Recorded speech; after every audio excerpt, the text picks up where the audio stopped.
So the government is still shut down. What's going on today? I guess we're not going to work. Yeah, everything's like misty like here. Yeah, and in fact, they're taking bets on how long the shutdown is going to be. The bet currently is over 30 days. Over 30 days? That's too long. It's crazy, right? Yeah. So what do you think the record is for government shutdown? Even week is pretty long. Yeah, it is. Yeah. It is. So the record is actually, I think it's 35 days. 35 when? Under Trump. Before. Really? Yeah, so he's trying to best his record again. And the latest is the two sides aren't talking to each other. Yeah. And the Democratic leader, so his name is Hakeem Jeffries, he's like, you know, they asked him, why aren't you talking to the Republican leader? He says, because Donald Trump won't let him. Oh. It could be. Yeah, just like this, you cannot see anything. Yeah, yeah. So what does Donald Trump do? He actually runs to another country. So he's not even in the USA right now, doing Middle Eastern stuff. And anyway, let's just get into it. So we don't know the exact number, but it's like 4,000 people are being pushed out. Or total in the government? Yeah, well, that's total. That's not the total number. That's just like this week, I guess. This week. Yeah, yeah. So it's and that doesn't also include. There's a bunch of people who are like taking early retirement. Oh, I see. Because they can kind of see where things are going, and you know, I see many people in our community that work for the government, and they'll be like, "I'm just tired of messing with the Trump stuff," right? And probably there are some people that they kind of fired, but they're not signed yet, so they're not included in the number. Oh, right. That's a good point. So basically, if you got to fill out the paperwork, because oftentimes, you know, you're talking about retirement money and all kinds of things. You need the government to be functioning to do said paperwork.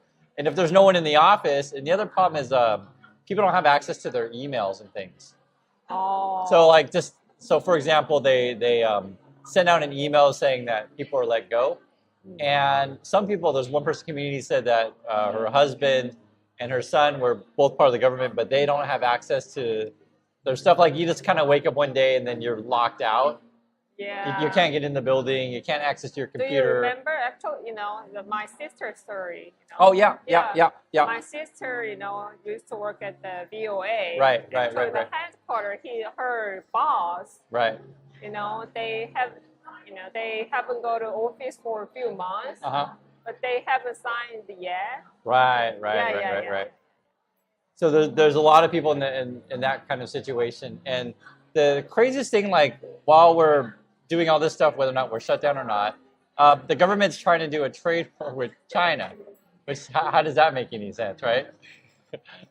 Nothing makes sense. Yeah, because like there was even report today they were going to do some sort of thing at the Treasury, and supposedly people were breaking the Scott Bessent office that they were going to do like this big cocktail party where all these people are talking about AI investment, these kind of things, right?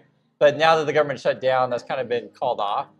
And there's a bunch of stuff that's, you know, probably being called off. Yeah. I mean, because the government's like, you know, what's that? Yeah, called off. And you know, there's a lot of articles that there's a museum and zoos shut down. Yeah. And so how long can we function like this it is the question, you know? Yeah, so I'm not sure, close means they not get paid, they're not going to pay it, right? Yeah, so I think their last paycheck was, I think it's the 15th, I believe. So it's like in a couple of days, and then after that, who knows? Yeah, so people don't get paid. Right. They cannot pay rent. They cannot go to grocery. And then it was reported some of the federal workers now have to do like Uber, Lyft, like food delivery, like a bunch of extra jobs. And there's an issue here to where normally if you're following the rules and you're a government worker, you're supposed to sort of get that approved. Because you don't want federal workers doing jobs. 2 jobs. Well, in Korea, you cannot get a no second job. No. So the main issue would be, does your second job, is that a conflict of interest? So like, for example, let's say I work for example, the energy department, and then I get a job for an energy company. Like you clearly don't want that, right? But for example, let's say I'm a government worker and I sell paintings because I do art or I do music and it's like a part-time thing. I don't make a lot of money. So you would have to get that approved.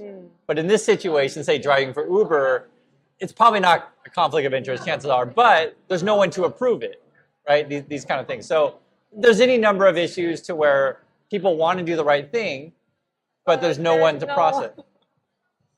Yeah, you're in this kind of, like bad situation. What could you do?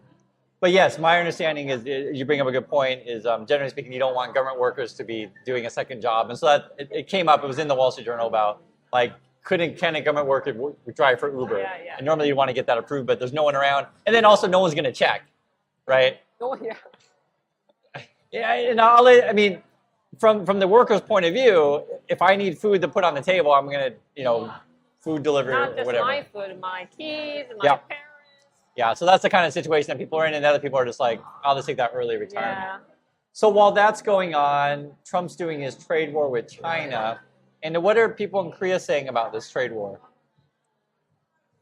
Oh, I don't know. It doesn't make sense, all of it, because, even a few days ago, the Trump said, I don't need, Xi Jinping. We don't need to meet again. But Right. But I just checked there are a few hours ago. Oh, we're gonna meet. Right? Yeah, so they keep changing the story on that. Scott Bessent was signaling that, they're still on course to meet. Whether or not they meet, who knows? Honestly, I have no idea. One thing I'll say about this, though, is USA, in English we say, like, puffing your chest. Yeah, like. Yeah. So they try to act like they're much stronger than they are. They're always like, we don't need no China, right? That's what they try to act, but. The Korean comments, some Koreans say China doesn't care about shit anymore, because they think, they know that who's the leading right now. Right. So you bluffing your chest, whatever, you do what you do. Yeah. I don't care. And the big one is actually soybeans. So before, China would buy a lot of soybeans from the USA. At the moment, I guess China's level of soybeans, they're importing like record levels, and none of it is from the USA. No. So clearly, in that situation, it's not a winning argument for USA to say you have to buy our beans. China's like, no, we don't. So we say, you guys give Argentina money. Yep. Argentina, sells soybean to China. So we say 뒤통수 맞았다. What does that mean? Like hit the back. Who hit the back? Argentina. Oh, hit the back of USA's head, or hit the Argentina hit the USA back. Back of the head. Yeah. I don't know. What is the meaning of the back of the head? Because the USA, maybe try to help Argentina. Oh, okay. Yeah, So Argentina. When someone cheats you, you say hit the back of the head. Kind of. Yeah. Okay. Yeah, I mean, some people are guessing though that, and we'll never know for sure. I imagine that even though Trump says he's sending the money to Argentina, some way it'll find a way to get back into his pocket. I wouldn't be shocked on that. So then China's point of view, and then USA, they're trying to figure out how can we say push the buttons or play the cards to have more power in the other country. So here's something that the USA could do theoretically. They could block investment into Chinese companies. Yeah. So they've floated that a lot in the past. Yeah. So it's just for example. The past, right? Yeah. So just for example, like say an Alibaba or Neo, any number of Chinese companies, they could say, okay, you can't have access to our financial markets. The problem with that is there's so much money involved with this stuff. You're gonna even Wall Street's involved that, so they cannot block it. They've been threatening this stuff for years. So yeah, but they couldn't do it. No, I mean you can do whatever you want theoretically, but if they do that, China's gonna say, okay, you do. We are doing nothing. They're not gonna do that. They're gonna fight back. Right. Every sort of thing that USA tries, there's always a repercussion, right?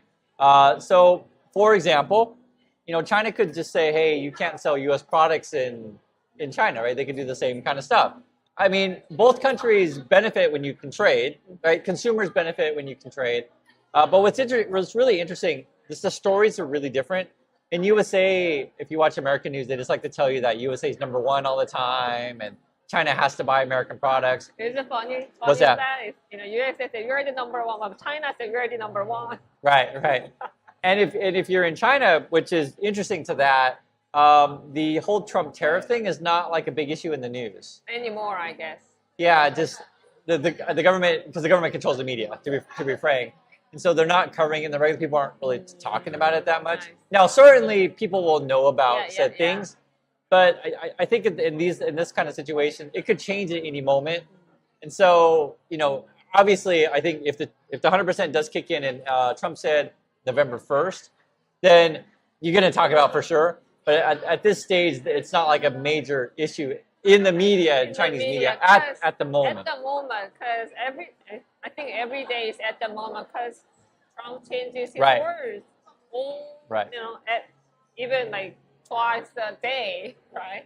Yeah. So one of the things I thought was funny was it was actually Fox News that their basic message was believe in Trump. That was their message. I only believe the number. Right. Right. So, and I was telling. Yeah, if you don't What's believe, that? at least you can pray. Yeah, that's what I was gonna say. So the way when you watch Fox News, it ends up just being like church. Yeah. They just say, okay, well maybe the numbers aren't really what we'd like to see, but if Just you believe it. and then pray. And then the other thing that they often say on Fox News is like, it takes a long time for Trump's plan to work. So don't expect it tomorrow. Maybe next year it'll work. But it was so quickly, he ruined the country. Right. It was so Right. fast. Right. But you know that the ruining is the fast, but recovery takes a lot longer. That's actually a really good point because many people have been writing comments in our community that are like, I don't know if surprise is the right word or shocking, but just how quickly the U.S. has fallen apart under Trump. And many people were like, oh my God, I didn't think it would fall apart this quickly. But you're correct. All the damage that Trump has done will take a long time to recover. Yeah. Simple example. Let's say, for example, a company decides I'm going to fire a whole department because the business isn't there. What's that? You just mentioned that, they kind of want to fire CDC employees, right? Yeah. So they just want people, get disease and die. Yeah. So I'll put it in the simplest terms, okay? The USA is heading towards like a route of, say, a developing world, like a Vietnam or India, these kind of places. And what's the basic structure of the people in those kind of countries, like India, Vietnam? Only like few top people has the money. Yeah, basically that's what it boils down to. So we're kind of going that direction. So it's not that Trump is purposely, pushing a button and all these people disappear. It's more like Trump pushes a button and then the programs that people need to survive no longer exist. And then people end up fighting for what's left. Yeah. That's basically what it boils down to. Another way to think about it is like, let's say we had a system in USA, because we actually do. We have plenty of food in USA. Sure. Like we actually. At least you can just eat the corn. Yeah, no, seriously. Yeah, you guys have plenty of corn. We actually pay farmers not to make too much. Yeah.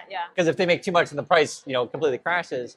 But the point being is that if you create a system to where you just decide we're not going to make anything, then suddenly no one has anything except the people at the very top. So a good example would be education. Yeah. So if you cut public funding to education, then most of the people at the bottom won't have access to anything, education, and only the really, really wealthy can have access. And What's that? The wealthy people, they keep saying, you don't need the education, you don't need the education, just go to factory. Yeah. So education, healthcare, transportation, all these kind of things, that's the world that the USA wants, basically. And like I said, it's going back to like, what's that? That's what you guys have.